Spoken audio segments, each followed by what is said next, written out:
Pour les enfants finlandais, la récréation, c'est tout le temps. Jusqu'à l'âge de 7 ans, pendant 8 heures par jour, une seule activité au programme, jouer. En extérieur comme à l'intérieur. Les enfants sont autorisés à courir partout et à être bruyants. C'est pas un problème.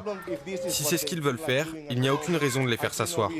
On voit qu'ils adorent ça, tout simplement. Les enfants de 3 à 7 ans sont tous mélangés. Ils choisissent eux-mêmes ce qu'ils veulent faire.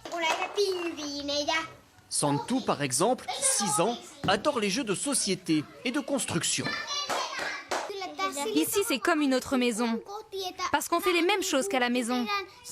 On mange et on joue. À son âge en France, il serait probablement au CP, assis sagement à table pour apprendre à lire ou à compter. Mais ici, lorsqu'il prend un livre, c'est encore pour regarder les images. Je sais lire les lettres normales, mais pas toujours les petites lettres. Est-ce que les adultes ici t'apprennent à lire ?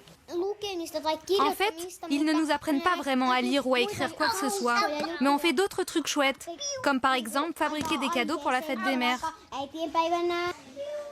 L'accent n'est pas mis non plus sur la discipline.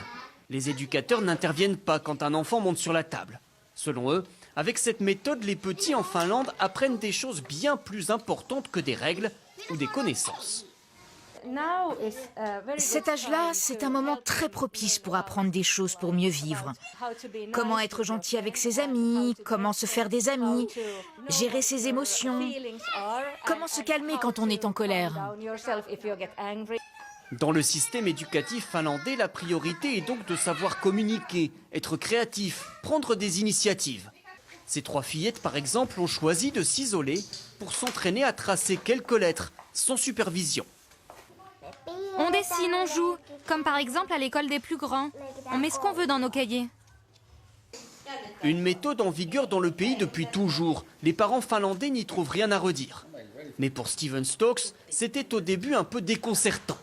Il est américain, marié à une Finlandaise. Beaucoup de gens pourraient être choqués. Mais maintenant, quand j'explique aux Américains comment c'est, ils me disent « on dirait un rêve ». D'autant que les résultats sont là. La grande sœur de 9 ans sait maintenant parfaitement lire. Dans le dernier classement international PISA, qui mesure le niveau des élèves de 15 ans en lecture et en sciences, la Finlande arrive en 2e position des pays européens, derrière l'Estonie.